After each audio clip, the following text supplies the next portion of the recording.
Hello dear students, welcome in English class. Today's topic is related to transformation of intermediate course. Today I will teach you how to transfer, how to change negative sentences into affirmative. Before it you had been taught how to change, how to transfer affirmative sentences into negative. आज उसी का विपरीत negative से अर्थात नकारात्मक से सकारात्मक वाक्य कैसे बनाया जाए इसकी टीचिंग आपको प्रोवाइड की जाएगी। इसके पहले आपको अफर्मेटिव टू निगेटिव पढ़ाया जा चुका। निगेटिव से अफर्मेटिव बनाने में कौन कौन से रूल्स हमें फॉलो करने होंगे इसे आप इस वीडियो के माध्यम से समझेंगे। जैसा कि आपको मालूम है ऑलरेडी कि इंटरमीडिएट कोर्स में ट्रांसफॉर्मेशन का जो तरीका है उसमें यह है कि वाक्य निर्देशानुसार चेंज हो लेकिन उसका सेंस, उसका अर्थ नहीं बदलना चाहिए। अर्थात you have to change the sentence without changing sense of it, अर्थात उसका बिना सेंस चेंज किए ही उस वाक्य को आप बदल। जैसे सीता सुंदर है तो निगेटिव में भी सीता सुंदर है,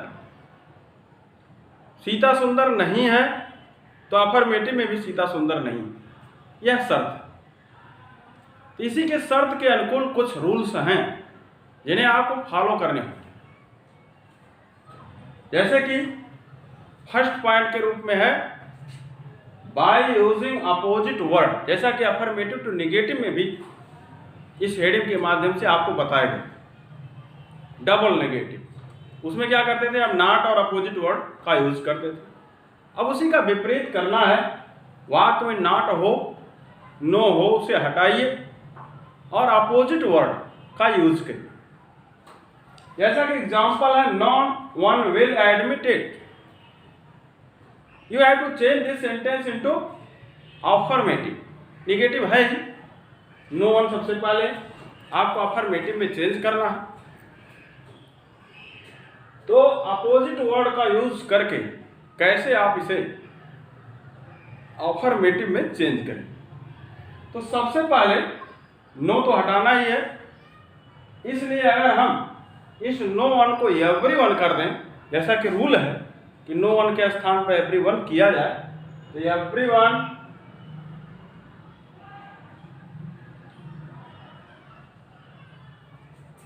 आगे हेल्पिंग वर्ब विल है, will.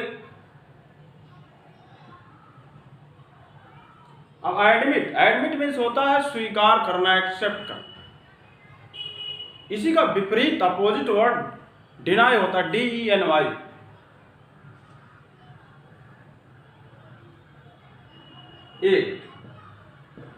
Everyone will deny it, ये कह रहा था no one will admit it, इसे कोई नहीं स्वीकार करेगा।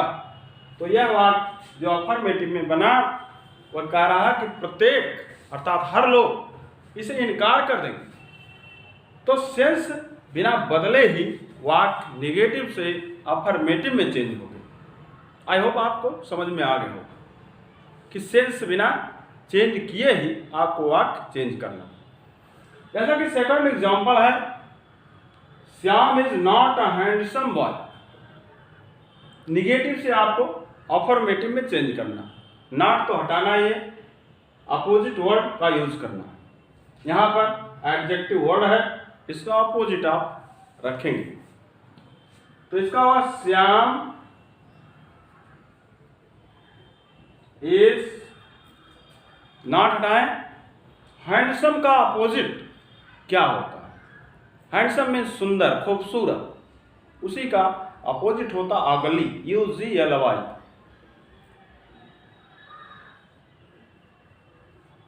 तो श्याम इज, यहां एंड का प्रयोग करें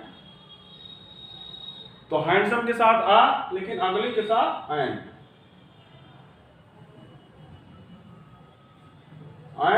ugly boy। तो Shyam is an ugly boy। वह कह रहा था कि श्याम खूबसूरत लड़का नहीं है। तो इसका जो आपने अफर्मेटिव बनाया, जैसा कि आपके सामने है, यह Shyam is an ugly boy। Shyam एक कुरूप बदसूरत और लड़का। तो इस तरह से आप विदाउट चेंजिंग सेंस वाक्य को ट्रांसफर किए।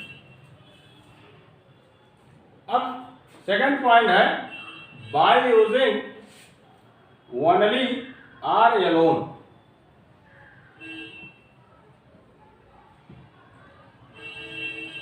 ओनली अथवा एलोन का यूज करते हुए हम वाक्य को किस तरह से निगेटिव से अफर्मेटिव बना सकते हैं, आपको ये बताया जाए।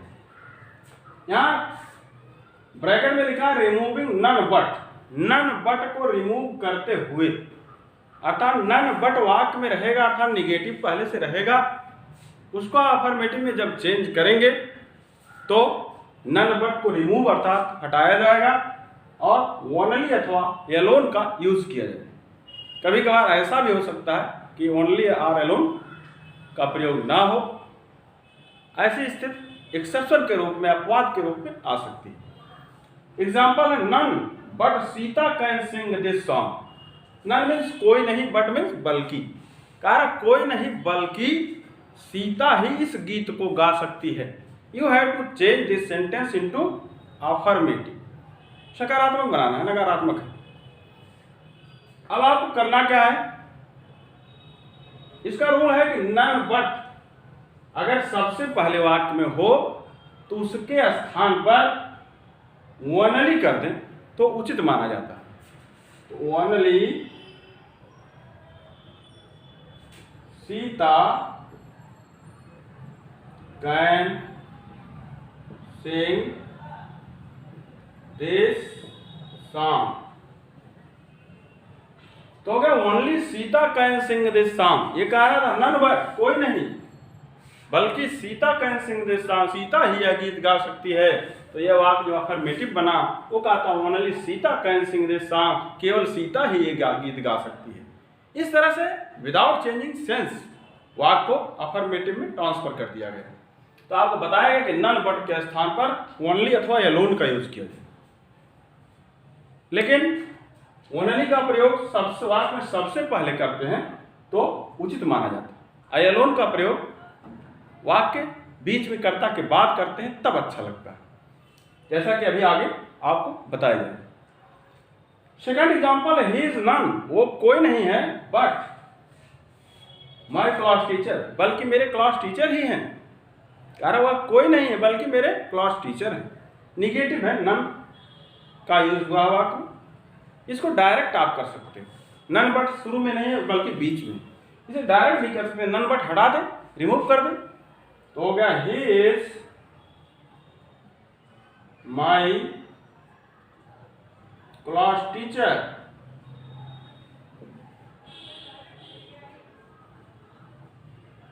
तो he is my class teacher, वह मेरे कक्षा अध्यापक हैं। वो कह रहा था निगेटिव वाक्य ही इज नन, वो कोई नहीं बट बल्कि माई क्लास टीचर, बल्कि मेरे कक्षा अध्यापक। तो अफर्मेटिव कह रहा है माई क्लास टीचर, वो मेरे कक्षा अध्यापक हैं। इस वाक्य को श्योरली का प्रयोग करके भी हम अफर्मेटिव बना सकते हैं। Surely he is my class teacher, he is my class teacher, surely निश्चित रूप से वो मेरे क्लास टीचर हैं। इस तरह से आप नन बट को रिमूव करके वाक्य को अफर्मेटिव में चेंज कर सकते हैं। थर्ड एग्जांपल है none but this lady can lift this burden, कोई नहीं बल्कि यही महिला इस बोझ को उठा सकती है। इस तरह से इस वाक्य में एलोन का यूज किया जाए तो आपको बताया गया कि एलोन वाक्य में सबसे पहले न करके बल्कि कर्ता के उपरांत किया जाए। तो हो गया नन बट रिमूव होगा, this lady, none but remove करके आपने सब्जेक्ट लिखा दिस लेडी। उसके बाद ओनली आर एलोन का प्रयोग आपको बताया गया था ओनली अगर प्रयोग करें तो वाक्य में सबसे पहले, तो ओनली का यूज नहीं किए तो एलोन का यूज करिए। दिस लेडी अलोन, उसके बाद शेष वाक्य को ज्यों का क्यों लिखे, कैन लिफ्ट दिस बर्डन।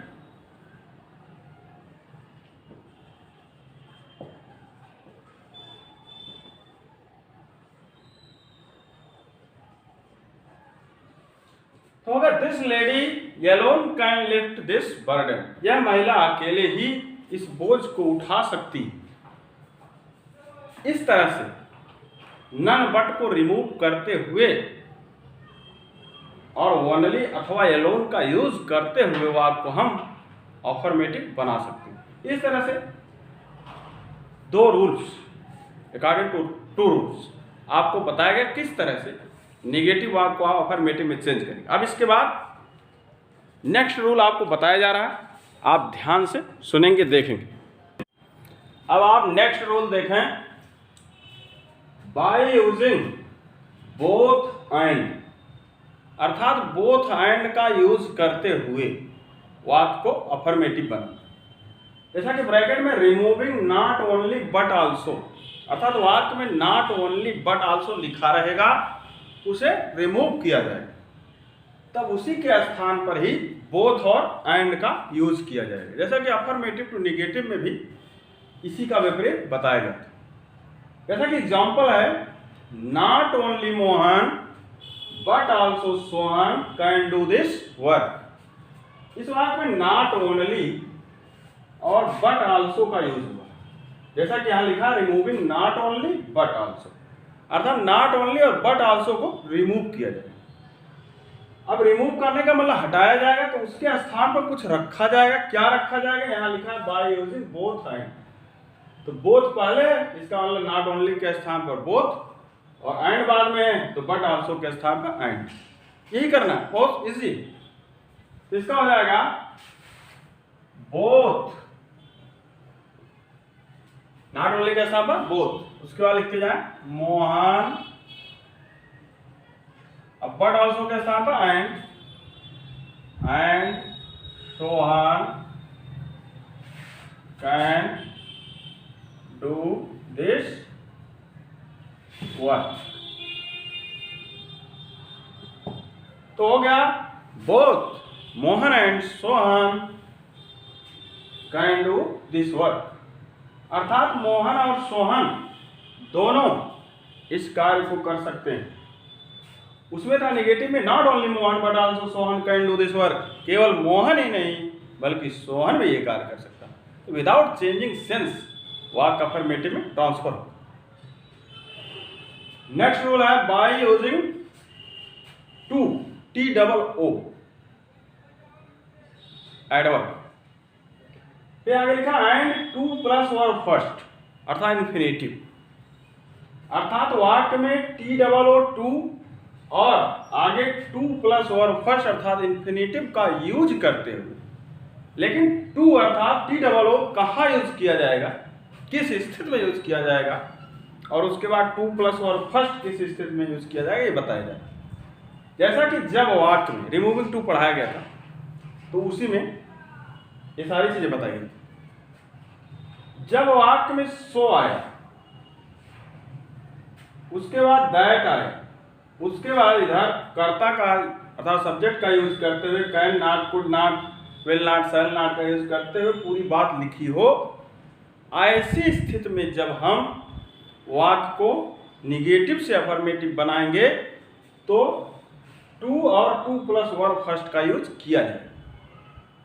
अब आपको ये जानना है कहाँ किया जाएगा, तो इस टू का प्रयोग, T double O too adverb का प्रयोग सो के स्थान पर होगा, और ये जो टू प्लस वर्ब फर्स्ट है या दैट के स्थान पर टू का प्रयोग होगा। वर्ब फर्स्ट आपको कहीं बाहर से नहीं लाना होगा, वर्ब फर्स्ट यहाँ मौजूद है। तो आपको समझ में आ गया होगा कि सो के स्थान पर टू, उसके बाद आगे बढ़ेंगे दैट के स्थान पर यह टू, इन्फिनेटिव टू, और वर्ब फर्स्ट जो लिखा, वर्ब फर्स्ट आपको कहीं बाहर से नहीं लाना बल्कि वाक्य मौजूद है, और जो अन्य है इन्हें छोड़ दिया जाएगा।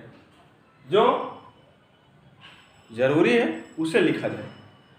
ऐसा फुलफिल अगर लिखेंगे, क्योंकि एक क्रिया वर्ब है, टू प्लस वर्ब पर लिखना ही पड़ेगा, तो हर ड्यूटी तो लिखना ही पड़ेगा, क्योंकि फुलफिल से हर ड्यूटी जुड़ा हुआ कॉम्प्लीमेंट है। लेकिन इधर जो सी कांट लिखा है उसको आप रिमूव कर देंगे, उसका कोई काम नहीं आने वाला वाक्य में।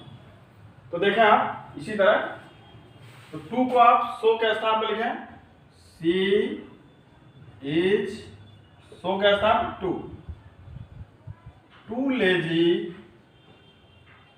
अब आपको बताएगा दैट के स्थान पर टू, टीओ, टू का वर्ब फर्स्ट, वर्ब फर्स्ट कहाँ है, फुलफिल, टू फुलफिल। अब आगे फुलफिल का जो कॉम्प्लीमेंट है आगे उसको भी लिख लें, हर ड्यूटी।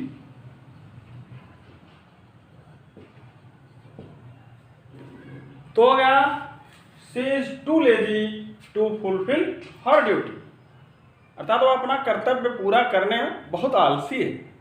तो निगेटिव वाला वाक्य कह रहा था वह इतनी आलसी है कि वो अपने कार्य को, अपनी ड्यूटी को पूरा ही नहीं कर सकती है। तो विदाउट चेंजिंग सेंस वाक्य अफर्मेटिव में चेंज होगा। तो ये रूल फॉलो किया जाएगा। आई होप आपके समझ में आ गया होगा। अब नेक्स्ट रूल है बाय यूजिंग ओमिट और रिफ्रेन। ओमिट का मतलब होता है हट जाना, दूर हो जाना, छोड़ देना, बचना। उसी जैसा ही सेम वर्ड है रिफ्रेन। रिफ्रेन का मतलब भी वही होता है, छोड़ दो, हट जाओ, दूर हटो, बचो आदि। तो ओमिट और रिफ्रेन दोनों का अर्थ है बचना, छोड़ना, दूर हटना आदि। इनका यूज कहाँ किया जाएगा, जब किसी भी निगेटिव वाक्य का शुरुआत डोंट से, डू नॉट से, तो उसी के स्थान पर आपको ओमिट अथवा रिफ्रेन लिख देना है, और आगे आप जैसा वाक्य रहेगा उसी के अनुसार वाक्य को सही ढंग से लिखेंगे। जैसा कि एग्जाम्पल आप देखें, डोंट रीड दिस लेसन, इस पाठ को मत पढ़ो। ये कह रहा है इस पाठ को मत पढ़ो, तो आपको बताया डोंट के स्थान पर अगर ओमिट कर दें और रिफ्रेन कर दें, ओमिट में छोड़ो, बचो, दूर हटो, तो इसमें अगर हम ओमिट कर देते हैं तो रीड का काम ही नहीं लगेगा। ओमिट दिस लेसन, इस पाठ को छोड़ो, इस पाठ को छोड़ो मतलब मत पढ़ो, क्योंकि ओमिट के साथ आप रीड भी लिखोगे, ओमिट उसका टू रीड तो अच्छा नहीं लगेगा, डायरेक्ट ओमिट दिस लेसन। हाँ, आप रीड का भी प्रयोग कर सकते हो, लेकिन उसके साथ प्रीपोजिशन का भी यूज करना पड़ेगा, जैसा कि टू रीड, फ्रॉम रीडिंग आदि। जैसे refrain from reading this lesson, इस पाठ को पढ़ने से बचो। तो आपको रीड अगर लिखना भी है तो आपको उसके साथ प्रीपोजिशन का भी यूज करना पड़ेगा, जैसे फ्रॉम रीडिंग, टू रीड, ऐसा करके। और डायरेक्ट अगर आप कर देते हैं ओमिट दिस लेसन, इस पार्ट को छोड़ दो, छोड़ दो मतलब मत पढ़ो, तो इसका हो जाएगा ओमिट दिस लेसन। तो ये कह रहा था डोंट रीड दिस लेसन, इस पार्ट को मत पढ़ो। तो ये कह रहा है अफर्मेटिव में ओमिट दिस लेसन, इस पार्ट को छोड़ दो, इस पार्ट से दूर हटो। तो रीड का कोई यूज ही नहीं है। अगर रीड का यूज करना हो तो आपको दूसरे तरीके से लिखना पड़ेगा, जैसा कि आपको पता है, जैसा कि उस तरीके से आपको नेक्स्ट सेंटेंस में बता दें। जैसा लिखा don't tell a lie, don't tell a lie, झूठ मत बोलो। इसको हम रिफ्रेन के माध्यम से बनाते हैं। डोंट के स्थान पर रिफ्रेन किया जाए, रिफ्रेन, रिफ्रेन माने बचो। अब यहां बचो कहा जाएगा तो अच्छा लगेगा, दूर हटो नहीं। तो बचना, दूर हटना, हट जाना, छोड़ देना आदि। रिफ्रेन। अब आपको यहां वर्ब जरूरी है, बोलना, झूठ के साथ बोलना निश्चित रूप से अगर यूज किया जाएगा टेल तो अच्छा लगेगा। तो रिफ्रेन, अगर आप टू टेल अ लाई कर दें, अथवा फ्रॉम टेलिंग ए लाई, ध्यान रहे फ्रॉम लगेगा तो आईएनजी फॉर्म लगाएंगे, अगर टू लगेगा तो वर्ब फर्स्ट। तो रिफ्रेन टू टेल ए लाई अथवा रिफ्रेन फ्रॉम टेलिंग ए लाई। तो फ्रॉम का यूज करें, refrain from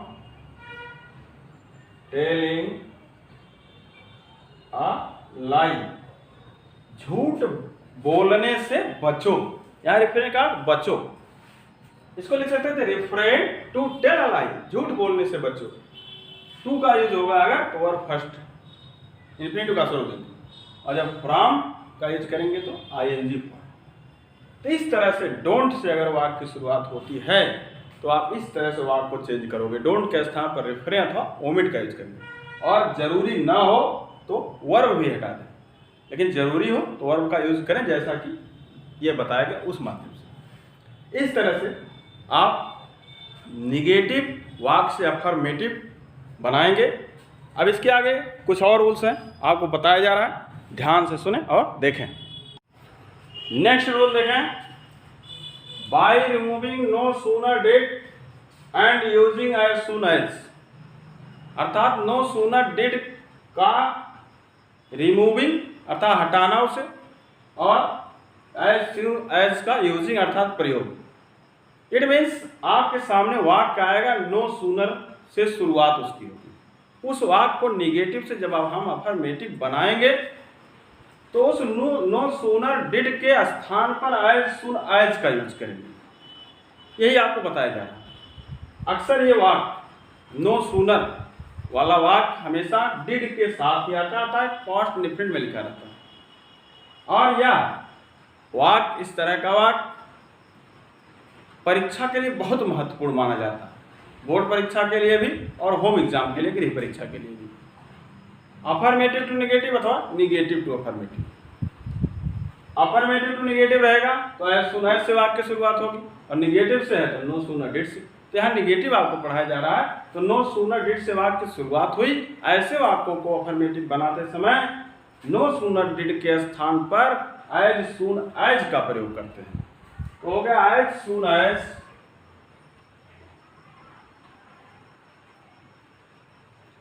no sooner did के स्थान पर एज सून एज। उसके आगे बढ़े, द टीचर। अब यहां से डिड रिमूव आपने किया, डिड जब रिमूव हुआ इसका मतलब आगे जब पास्ट इंडेफिनिट हमें शो कराना है तो वर्ब का सेकंड फॉर्म होना चाहिए। तो इंटर को इंटर्ड कर दें, इंटर्ड द क्लास। अब क्या करना है, दैन भी रिमूव हो जाएगा, ध्यान रहे दैन शब्द जो यहां है इसे भी रिमूव करना है, दैन हटा दें।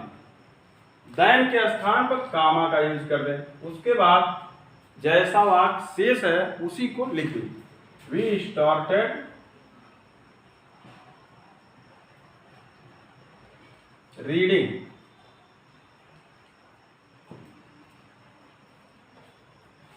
तो हो गया as soon as the teacher entered the class, comma का यूज किया, वी स्टार्टेड रीडिंग। अब क्या बताया गया, एक बार पुनः सुन लें। वाक्य की शुरुआत नो सूनर डिड से होगी, नो सूनर डिड को हटाएंगे, एज सून एज का प्रयोग करेंगे। उसके बाद आगे बढ़ेंगे, जहां पर दैन है वहां पहुंचेंगे, दैन को हटा देंगे, रिमूव कर देंगे, उसके स्थान पर कामा का यूज कर देंगे, फिर आगे वाक्य लिख देंगे। यही तरीका इजी है, एक बार आप सही ढंग से समझ लें, दोबारा नहीं भूलेंगे। जैसा कि महत्वपूर्ण है इसलिए इसे आप न भूलें तभी अच्छा है। नेक्स्ट रूल है by removing not fail to, अर्थात वाक्य में नॉट फेल टू रहे उसे रिमूव करते हुए, हटाते हुए कैसे वाक्य को अफर्मेटिव में चेंज करेंगे। जैसा कि एग्जांपल है, he did not fail to attend the meeting. अब नॉट फेल टू हटाना है तो नॉट फेल टू हटेगा, और जब नॉट हटेगा तो इसका मतलब प्रेजेंट और पास्ट इंडेफिनिट में डज डू डिड भी स्वयं हट जाएगा, क्योंकि नॉट के साथ उनका यूज होता निगेटिव। तो जब उन्हें अफर्मेटिव बनाया जाएगा तो डिड का कोई काम ही नहीं रहेगा, तो इसलिए डिड भी हटाया जाएगा, डिड नॉट फेल टू हटा दिया जाएगा। यही ये रूल है, नॉट फेल टू हटाया जाए। तो इस तरह से इस रूल के अकॉर्डिंग अफर्मेटिव बनेगा ही, अब did not fail to remove हो गया, अटेंड आया। अब आपने डिड हटाया है, पास्ट इंडेफिनिट के स्वरूप को हटाया आपने, तो पास्ट इंडेफिनिट का ही स्वरूप यहाँ दीजिए, इसको सेकंड फॉर्म में करिए, ही अटेंडेड द मीटिंग,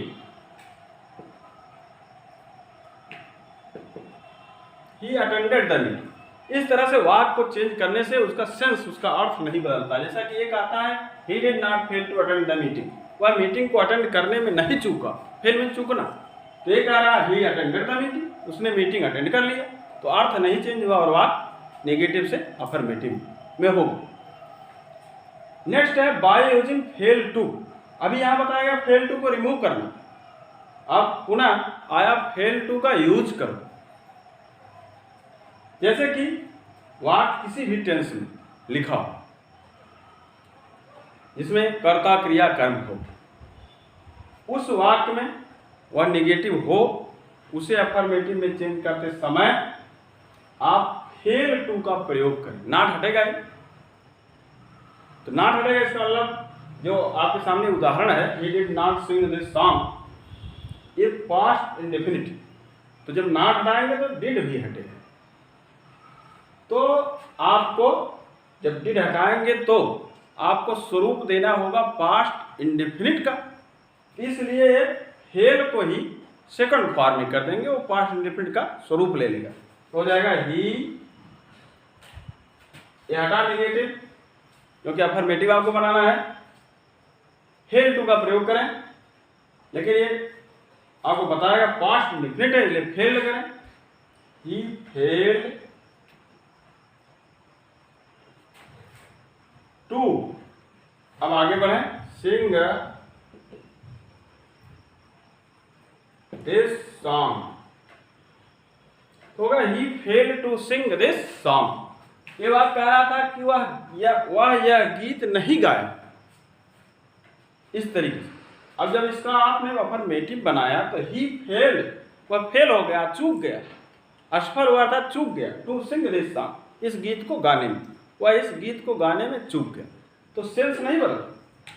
वो ये कह रहा है कि वह गीत नहीं गाया, तो ये कह रहा है कि वह गीत गाने में चूक गया, तो सेंस नहीं बदला और वाक्य अफर्मेटिव में चेंज हो गया। इस तरीके से जो रूल्स बताए गए, उन्हीं रूल्स के अकॉर्डिंग आपको निगेटिव से अफर्मेटिव में वाक्य को चेंज करना। और ये जितने भी रूल्स बताए जा रहे हैं परीक्षा के लिए महत्वपूर्ण है, इसलिए ध्यान से इसे आप देखिएगा, सुनिएगा और इसका अभ्यास भी कर लीजिएगा। इसके बाद लास्ट रूल एक है, उसे बता दिया जाए। लास्ट है changing the degrees of comparison.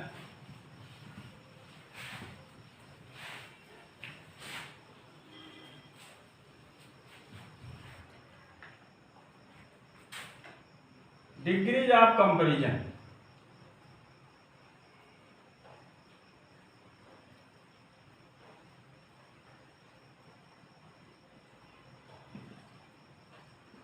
Degrees of comparison अर्थात जैसा कि आपको इसके पहले डिग्रीज ऑफ कंपैरिजन पढ़ाया गया था, जिसमें पॉजिटिव से कंपैरेटिव, कंपैरेटिव से पॉजिटिव, पॉजिटिव से सुपरलेटिव आता, उसे जिन लोगों ने नहीं देखा होगा वो हमारे channel comparative English by Ashutosh Pandey के माध्यम से देखेंगे, तो निश्चित रूप से आपका कॉन्सेप्ट क्लियर होगा कि डिग्रीज ऑफ कंपैरिजन है क्या, कैसे पॉजिटिव से कंपैरेटिव, कंपैरेटिव से सुपरलेटिव आदि बनाते हैं। तो डिग्रीज ऑफ कंपैरिजन में भी निगेटिव से अफर्मेटिव वाक्य बनाया जाता है। जैसा कि एग्जाम्पल है, he is not so tall as I, जैसा कि ये वाक्य, जैसा कि आप देखेंगे तो सो और एज का यूज हुआ, तो ये पॉजिटिव डिग्री का वाक्य है। जो लोग वीडियो देखे होंगे वो समझ रहे होंगे, जो न देखे हैं वो देख लेंगे। तो he is not so tall as I, ये पॉजिटिव में है। अब इसको जब हम जो है अफर्मेटिव में चेंज करेंगे तो एक कंपैरेटिव बन जाएगा। तो कंपैरेटिव में चेंज करेंगे तो स्वयं ही अफर्मेटिव हो जाएगा। जैसा रूल पॉजिटिव से जब कंपैरेटिव में चेंज करते हैं तो नॉट होता है तो हटाते हैं और नॉट नहीं होता है तो जोड़ते हैं। तो नॉट हटेगा तो अफर्मेटिव बन जाएगा। तो इसको कंपैरेटिव बनाया जाए तो कंपैरेटिव बनाने का नियम क्या है, इधर से चलेंगे, अर्थात दो में तुलना हो रही है, फर्स्ट ही और सेकंड आई को आगे करें, आई। अब यहां आई के अनुकूल हेल्पिंग वर्ब आई एम, उसका नॉट हटाया जाएगा क्योंकि निगेटिव से अफर्मेटिव बनाना है। अब कंपैरेटिव बनेगा इसका मतलब इसको कंपैरेटिव डिग्री में करेंगे डॉलर, और जब कंपैरेटिव करेंगे तो देन का यूज जरूर होगा, देन। अब सेकंड फर्स्ट को वहां ले ही तो होगा I am taller than he. वाक्य था he not so tall as I, वह उतना लंबा नहीं है जितना कि मैं। तो इसका निगेटिव से अफर्मेटिव और कंपैरेटिव दोनों बन गए। तो आपको कंपैरेटिव बनाने का रूल और यहाँ पर अफर्मेटिव बनाने का रूल यही है। सेकंड को आगे ले जाएं, हेल्पिंग वर्ब रखें और इसे अगर पॉजिटिव में है तो इसे कंपैरेटिव डिग्री में कर दें और देन का यूज करते हुए फिर फर्स्ट वाले को यहाँ लाएं। इसी तरह नेगेटिव से अफर्मेटिव, अफर्मेटिव से नेगेटिव डिग्री जब कंपैरिजन भी बनता है, इसका और अधिक एग्जाम्पल नहीं दिए जाएंगे क्योंकि इसके पहले इसके सभी वीडियोज अपलोड हो चुके हैं। आप उन वीडियोज को देखें, आपको कॉन्सेप्ट क्लियर हो जाएगा।